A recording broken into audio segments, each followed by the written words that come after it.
Well, one of the things that I wanted to talk about is about being a professional poker player. If you've ever considered playing poker for a living, this video is for you.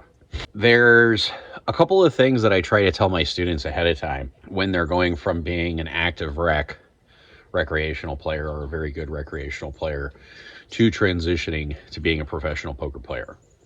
First and foremost, you're probably going to be single for a while if you are single. Give it about 2 years. And the reason why is because you really have to figure out your own method of operation or your standard operating of procedures. So don't plan on having a relationship. If you're married and you're planning on being a professional poker player, and say you have a good job that pays $70,000 to $100,000 a year, your spouse is not going to understand. You have to have your partner or your spouse be fully supportive of you going broke, and that's okay.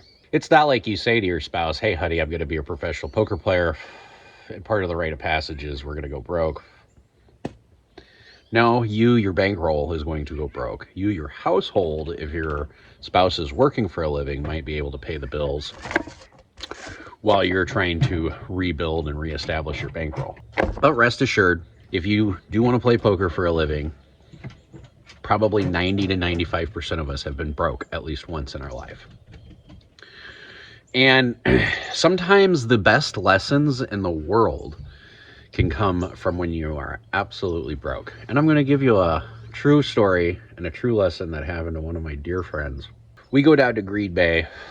We play 1-3 no limit. I asked my buddy, how much is in your bankroll right now? Now he's a college kid, so I didn't expect him to say much. He's like, around $2,000. I'm like, okay, we're going to go play 1-3, buy in for $300. That should suffice you. We go play 1-3, and he just gets coolered after coolered after coolered, and he's down $900. Now, my buddy likes to blow off steam when he is down. So he's like, hey, man, let's go to a movie. Let's get out of here. Let's go do something else. I'm like, all right. I'm like, I know you're having a rough go at it. And the rule on poker trips, at least with me, is whoever is stuck the most gets to decide what to do. So, for example, he was stuck $1,000. If he wants to leave, we leave. You know, you're stuck the most, you get the decision. If you want to go to a movie, we go to a movie. If you want to go out to eat, we go out to eat. Whatever the case may be, whoever stuck the most gets to decide when to call it. And that's just poker etiquette. Now, some people might disagree with that. It'd be like, why should your bad session affect my good session? Look, if you're on a poker trip with a bunch of guys, usually whoever stuck the most gets to make the rules. So if you're ever on a poker trip with me, usually whoever is stuck the most gets to say what's going to happen next. So that's just my own personal rule. I don't know. Let me know how you guys feel about that. So we're down in Green Bay. He pisses off $900 on 3 really, really bad runouts. I'm at the same table with him, so I see him. Hands that I think I would have lost 900 with, too. It's not like I could play Monday morning quarterback and be like, hey, you shouldn't have played those hands. Now, instead, next thing you know, I get up. I'm like, all right, man, I'm going to rack up my chips. I'll meet you outside in just a minute. I rack up my chips, and then I walk over, and he's at the blackjack table. And I'm like, dude, what are you doing? He's like, I'm going to run it up real quick. I'm just going to run it up. I'm going to run it up. Now, once upon a time, pretty long time ago, yours truly used to count cards. I wasn't exceptional at it. I was okay at it. But I am a little bit of a math savant, so counting cards just came naturally to me. It wasn't even something that I have to practice. Like, even today, if I sit down at a blackjack table, I can probably figure out what the true count is halfway through the deck. Probably on the first shoe. And if you don't know what a true count is, don't worry. It helps with poker. But in any case, so I see him at the blackjack table. It's a brand new shoe. He's probably a quarter away into the shoe, and the count's like -5. And I'm like, hey, and he starts pressing his bet. Like, he wins a little bit. He wins, I don't know, he puts down like $30 or $50. I think it was $50. He puts down $50 and he wins it, bumps it up to 100. Wins that one, bumps it up to like 150. And I'm like, hey, bro. I'm like, the count is negative. You need to lower your bet. I'm like, I'm watching this shoe with you because I'm against this, okay? 2, even though I'm against it, if you're going to do it, I'm going to try to assist you as much as possible. Not because I'm kind of your mentor, but like, you really shouldn't be doing this. But again, if you're going to do it, I'm going to tell you when is the best time to bet. And now it's up. He's betting like 150, 200 a hand when the count's -5. The true count's like -2.5. I'm like, this is not the right time to do it. He's like, oh, I'm going to run it up. I'm going to run it up. Next thing you know, he goes bust. You guys know how that story ends.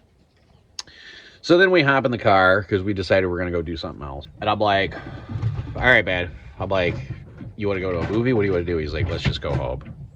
Just go home. All right. You're stuck the most. You know what my rule is. We'll go home. We'll drive back 3 hours. On the way back, he tells me he's piss poor broke. Like college student broke, no money in the bank. His whole bankroll was like $1,200. And he just lost all of it. He doesn't even have money to buy groceries. Now, on the positive side, he had a food card from the college. So, you know, he wasn't going to go. I wasn't going to let the kids starve. But I tell him, I say, you know what? I have a couple of rental properties I need some help with. Why don't you come and help me flip one of my rental properties, and I'll pay you $15 an hour. This was like, what did it say, 6 years ago, 7 years ago, somewhere around there. So 15 an hour cash is decent money. He's like, all right. So the first place we go to flip, I had tenants there for 5 years. Every Friday night for 5 years, my tenants would go down in the basement and they would have band practice. And instead of going up 14 steps to go use the bathroom, there was a laundry sink in the half basement. They would just step up on the step ladder and relieve themselves in the laundry sink. I know what all of you are thinking right now. Professor, why the hell are you telling this story? Well, my buddy here who just went broke needs to earn a living. Sometimes the hardest lessons come when you're broke.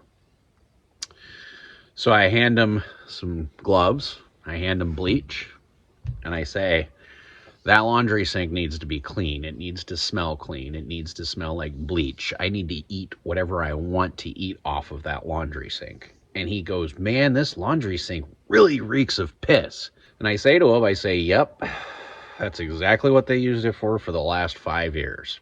I said, it's going to take you about an hour, hour and a half to scrub this laundry sink. Takes him about an hour and a half. Come over. It's clean. Like, perfect. I don't even have to coach the boy on how to clean a laundry sink, okay? That's how clean it was. There's this refrigerator right next to it. I already knew what was in the refrigerator. These guys had a gallon of milk that was 2 years old and a turkey that was probably 2 to 3 years old. I can't remember. I remember looking at the expiration date. It was about 2 years old. I opened up that fridge, and let me tell you, whoa, the smell just hit you. Now, I've been broke one time in my life. I ended up cleaning my boy's AJ. I cleaned his fridge when he had raw chicken in it when the power went out. And I scrubbed it. And I think I cleaned it for him for like $75 when I was piss poor or broke in my life. And I'll tell you what, I'll never forget that fucking smell. Ever. Are you looking for a place to play some online pot limit Omaha? Well, I have the place just for you. Donkfish and myself both belong to a club called The Madhouse. And let me tell you about this little place. It has PLO 4, PLO 5, PLO 6, PLO 4, 5 high-low, and PLO 6 high-low. Not only that, but right now, The Madhouse is doing a crazy, crazy special. If you join and you're a new player at The Madhouse and you join The Madhouse and you order a hoodie, which is going to cost you about $40 to $50, the managers are going to give you $100 in your account. That's right. That's a good special that they're running right now. Not only that, but when you bring a friend that joins the Madhouse, you're going to get $50 and they're going to get $50. Oh my God. This is like a miracle that's happened. If you're looking for a good, reliable place to play online poker and you want to play with myself, you want to play with Donkfish, plus a bunch of whales and a couple of pretty good players as well, join the Madhouse. PP Poker, Club ID 1810023, where the only thing that's crazier than the chat is the action. College student who was cleaning the fridge. If you don't think I've ever been where you were at, and you're watching this video now, I have. Which is probably why it was such an important lesson that day. So, I give him bleach. I give him a bucket of water. He's got a nice sink right next to him. I tell him, I need to open up this fridge and it needs to smell like roses. it's going to take you probably an hour and a half to 2 hours. And I come back when he says he's done, and it is clean as a whistle. You could never tell if there was 2, 3-year-old milk in there, 2, 3-year-old turkey in there, nothing. But let me tell you, every time I saw that person afterwards, because I'm not saying that person's name, they told me, they said, you know what, Josh, that's probably the most valuable lesson I've ever had in my life. And you know what? I don't think he's gone broke since. Now, I tell you this story for a couple of reasons. If you're considering playing poker for a living, yours truly has cleaned out a fridge full of raw chicken after the power went out in St. Louis during the summer for $50, $75. You will go broke if you become a professional poker player. All of us have. It's a rite of passage. It's one of those things that happens. Usually it happens between years and 3 to 6 in your career. And I shouldn't say all of us. There's very few people who don't go broke. So if you're considering being a professional poker player, you have to understand that there is going to come a time in your life where your bankroll is going to run out. Usually years 3 through 6, are the years that you're going to experience going through your bankroll. You know what I think? Even if you're famous, even if you're a big YouTuber, like I think Rampage right now, maybe he's not at the bottom of his bankroll, but I think his bankroll's been depleted significantly. He's in that years 3 through 6. So, you start having difficulties making adjustments because you start losing at the stakes that you're used to playing, and then you're like, I don't want to step down. Now, Rampage did say that he played 1-3 for the past 3 weeks to build up his bankroll for that $100,000 buy-in game for Bally's. But you could see his entire demeanor and tone was completely different. He looked like he was a businessman ready to do some transactions, if you know what I'm saying. Which means he realized it doesn't matter how much money you have in the bank, you can go broke. And as a professional poker player, most of us do. Now, most of us don't have the benefit of having other income sources such as YouTube or rentals to help us out when we go broke. But if you're fortunate enough to have those, it's easier to bounce back. But do understand, if you want to play poker for a living, there is a high probability you're going to go broke at least once, or you're going to go through your bankroll. Like if you retire, I had one of my students who was retired and said, I want to start playing poker semi-professionally. They put X amount of dollars aside in the bank, and they said they're going to use that for their bankroll.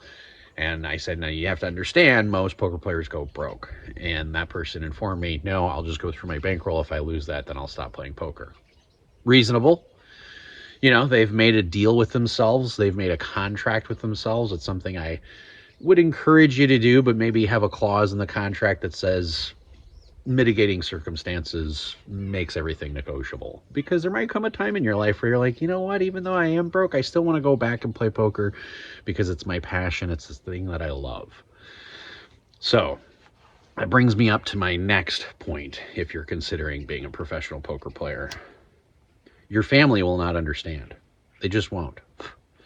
They're not going to understand. They're not going to understand for the first couple of years. Knowing that, you have to just go with it. And what I mean by that is I'll tell you another story where your family just won't understand. This was probably 5 years ago. I'm in my dad's office, and my brother is asking my father to borrow $3,000 from him. And my dad says, well, Daniel, why don't you just borrow money from Josh? He's always got $5,000 in cash on him. It had dawned on me at that point that my father did not understand what I did for a living. So I took him aside and I said, hey, Dad, when I have $5,000 in cash on me, that's not like hooker and blow money. I said, that's how I pay my rent. That's how I pay my mortgage. That's how I put food on the table. I said, that's what that money is. I said, it's my tool. Just like if you're a carpenter. If you're a carpenter and you have no saw, good luck. If you're a poker player and you have no bankroll, good luck. You don't have a tool. So I explained to my dad, don't try taking my tool away from me. I said, that's not appropriate. It was then that my father finally understood that I play poker for a living and that money on me is my tool. It's my hammer. I don't know. I just figured this is some words to the wise. I get asked a lot from my students, I had one of my students ask me, he said, "What's your win rate?" And I told him, I said, "I think it's 64%. Now it's a little bit higher, but um, that's like this year it's a little bit higher, but I'm just running hot right now." He was really shocked by that. He thought it would be in the 80s. And I said, no, no, no, no. If it's in the 80s, he said, you're not playing the game appropriately. I said, I can adjust my win rate to make it in the 80s. I said, but then you're playing too tight. There's opportunities that you're missing. And then we talked about the average win. And I was like, my average win last year at a session was $1,800. That's what my average win was. That's what one standard deviation was in a session, was 1,800 and change.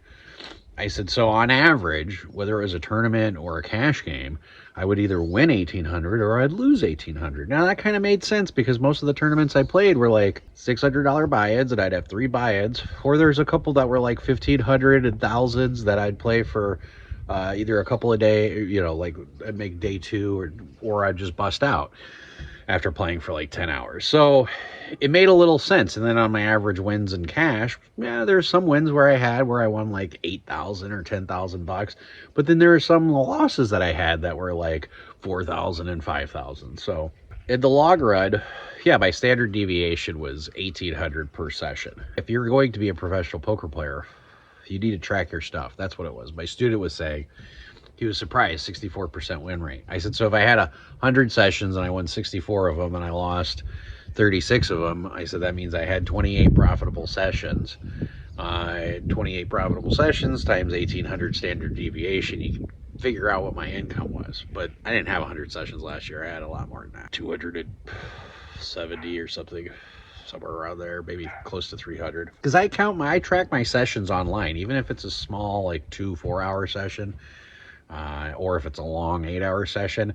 And usually what I do, if I start playing in the morning, which has been of recent lately because the madhouse has just been going crazy with action. If I start in the morning and then I just track what I did for the whole day when I go to bed versus 2 hours here, taking a break, 3 hours here, taking a break, 6 hours here. Because some of those guys will be on there for all day. There's just a good influx of people who are coming in during the daytime too. So such great action. It's a little chilly out here, even though it's February, but I'm going to go inside and enjoy my coffee. Play smart, everybody. If you're thinking about becoming a pro, make sure you run like a god.